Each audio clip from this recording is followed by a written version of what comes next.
and it was him, completely drunk and totally naked. He walked in, started peeing on the floor and all over my suitcases, and then he just like came into my bed. Hi everyone, welcome back to my channel. Today I'm going to share the 3 worst things that happened to me while traveling. This video is going to be super casual, so just go grab something to drink and relax. Before we get started, I just want to make a quick disclaimer. I'm not trying to scare anyone off from traveling. Unexpected things happen when you travel and it's just part of the adventure. Even if these situations were tough at the time, now they're just funny stories that I can laugh about, and more importantly, each experience taught me lessons and made me more resilient. So I hope you can just think, wow, these kind of things can happen, and maybe even learn from my experiences, but don't take it too seriously. Alright, so let's get into it. I'll start with the least dramatic story, then work my way up to the worst. This first story happened on the summer after COVID, when everyone was traveling again. I was at Charles de Gaulle Airport in Paris to go to Bangkok. And at the time, social media was full of videos showing how insanely packed all the airports were. So to be safe, I arrived 4 hours before my flight. When I got to the airport, I indeed noticed it was way more crowded than usual, but I didn't think I'd actually miss my flight. But I started to get a bad feeling when passport control and baggage check-in took like an hour and a half. After that, I went to line up for the security check, and it was chaos. I've been to Charles de Gaulle Airport so many times, but I've never seen so many people there. I have some pictures here so you can see what it looked like versus what it's supposed to look like. After waiting for over an hour, I realized at this pace, I might really miss my flight. I started asking people if I could skip ahead, but everyone was in the same situation, like everyone was about to miss their flights, so I just had to wait. By the time I got through security, I only had about 40 minutes before the gate closed. And I had to go through passport control again because I was leaving the European Union.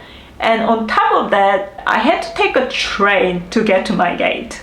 I was kind of losing my hope at this point, but I was still trying my best to make it in time. So I took the train and I ran to my gate, and I barely made it right before they closed the gate. It was so stressful, like physically because I was running around with all my stuff, but more so mentally because I was so pressured and worried that I'd miss my flight, and just the whole thing was like really stressful. And I was so happy I made it to the gate after all that, right? But here comes the worst plot twist ever. So my final destination was Bangkok, but I was actually going to some place in India, like I don't remember where it was, to then transfer to another flight that goes to Bangkok. So I was at the gate, finally, like getting my passport checked for boarding, and they were asking me if I had a visa to enter India. And I was like, no. So apparently I need a visa for India, even just for a transfer, and I literally had no idea, like no idea. I mean, I get that eventually it was my mistake and I can't blame anyone else, but also usually if you need any sort of visa, it should be checked at the check-in desk, and if you don't have it, they shouldn't let you check in at all. Like they shouldn't issue the tickets at all to begin with. But they checked me in without asking anything, so I don't know. Had they told me at the check-in desk, at least I would have saved all the stress that I went through and the time and effort to make it to my gate. But I mean, again, it's my fault, but you know. I literally broke down crying right there in front of the gate. I was so confused, stressed, and upset. After eventually putting myself together, I had to go through the entire process again. Taking the train back, going through the passport control to re-enter the European Union and waiting for hours for my suitcase to come back. I think overall I wasted like almost entire day at the airport. In the meantime, I looked for a new flight, but the options were either way too soon or days later, so I ended up booking a flight 2 days later and headed back to Paris. Since I'd already wasted over 1,000 euros on the missed flight and wasted some more on round-trip taxi, I decided to save money by staying at a hostel.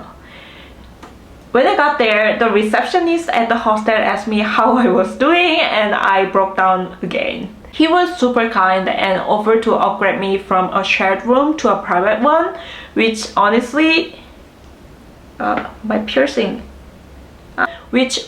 made me feel so much better.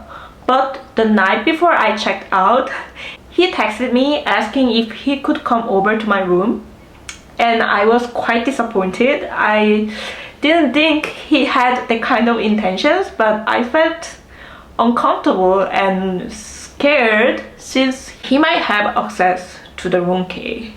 Thankfully, nothing happened. The next day, I went to the airport. This time, I booked a ticket that did not go through India. There were not that many people at the airport this time, and everything was smooth, and I made it to Bangkok without any problems. It's so good. Does it sound like ASMR?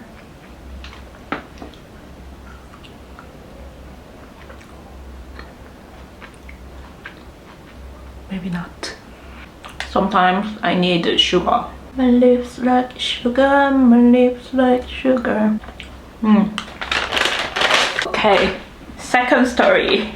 So this story also happened in Paris. Like seriously, I have so many stories in Paris, but I still love Paris. Anyways, in 2023, I wanted to spend the entire summer in Paris, so I was searching for a flat to rent for long term.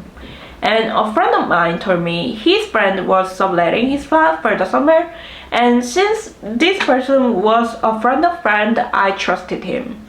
I don't really remember, but my friend even told me I met him once at a New Year's party, and he already knows me by face, so I felt safe and I decided to commit to the flat for 2 months. When I got to the flat, he was still there, but he was planning to leave in a couple of days, so we were gonna share the flat for the first few days and then he was gonna leave. He seemed really nice. He even cooked dinner for me on the first night. Next day, I paid the rent for the 2 months because everything seemed fine. That night, he went out to party and I stayed in.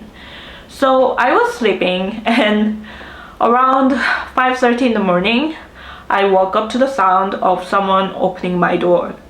And it was him, completely drunk and totally naked. He walked in, started peeing on the floor and all over my suitcases, and then he just like came into my bed. And I was so scared, but I kind of like stayed calm and I told him to go to his room really nicely because I didn't want to freak out and provoke him. So when he left, I packed my stuff as quickly as possible and left the flat, and I took his key in case he wasn't gonna give my money back. I didn't take any pictures or evidence because I was too much in a hurry to escape, but I kinda wish I did. Anyways, I ended up sitting at a cafe with all my stuff at 6 AM, smelling like pee, crying, and trying to figure out what to do. I was thinking about leaving Paris, but because it was the high season, all the tickets were ridiculously expensive. So I was searching for accommodation that was reasonably priced, but it was hard because I was looking for a last minute option, like something that I could check in on the same day, and everything was just so expensive. So I kept refreshing the Airbnb app, and a few hours later, a cool living place suddenly showed up on the listing. It had one terrible review and that's it, and it was impossibly cheap for what it is. It was obvious they made it really cheap because their first review was bad and probably no one was booking it. So I contacted them and they said the review is not really true, and they even told me I could do early check-in, and because I was out from 6 a.m. I really wanted to just be in bed ASAP. So I said okay and booked the place. And you know what? It was really nice. Like, the place was nice and the location was perfect, and even better than the flat that I was gonna originally stay. And I was really happy because honestly, I don't think anyone could find a place like that with that price in Paris. I honestly feel like I got really lucky. Like, God saved me, and it was definitely a blessing in disguise. As for the guy, he later texted me saying he didn't remember anything and he was just sleepwalking. Like, he texted me like, "Where are you?" And I'm like, really? Like, really? You don't remember anything? But yeah, he apologized and gave my money back. When I returned his key though, I made sure to bring a male friend with me because I didn't feel safe meeting him alone. Last but the worst, this story happened in Hvar, Croatia. I met a Spanish guy who didn't speak much English, but since I was the only one around who spoke Spanish, we got along. He asked if I wanted to explore the island with him, and I said yes, because if you've been to Hvar, it's common to rent a motorcycle to go around the island, and at the time I didn't know how to drive motorcycles. So I thought it would be a win-win situation, like he has a company who can make things easier because I can do all the talking, and I have someone who can drive me around. So I said okay, and we rented a motorcycle. Right after renting it, he kind of mentioned it was either his first time driving one or that it had been a long time, but I didn't take it seriously. Mistake. So we had a good day, and when we were coming back to the center, he suddenly lost balance on a turn and we both fell. He managed to get away quickly, but because I was on the back and my legs couldn't reach the ground, I fell with the motorcycle. My right leg was right on top of the exhaust pipe, which didn't have a cover, and I got a severe burn. Unfortunately, it happened to be a public holiday and the local hospitals were closed.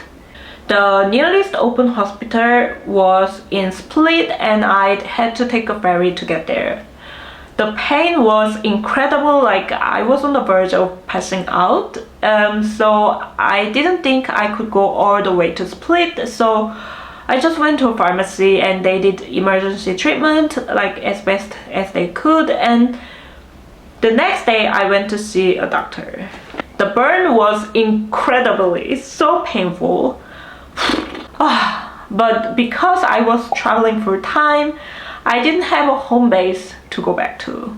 If you want to know more about full-time travel, I will leave a link to the video somewhere here so you can go watch it. Anyways, I kept traveling with the injury and I didn't get proper treatment, so I still have the scar. Whenever I look at it, it reminds me of that nightmare experience, but also how strong I was to travel and work even though I was injured. So these are all the stories, full of ups and downs, but I guess that's the fun of traveling. If you enjoyed this video, don't forget to subscribe to my channel because I have so many more videos planned. Also follow me on Instagram for more updates. Thanks for watching and see you in the next one.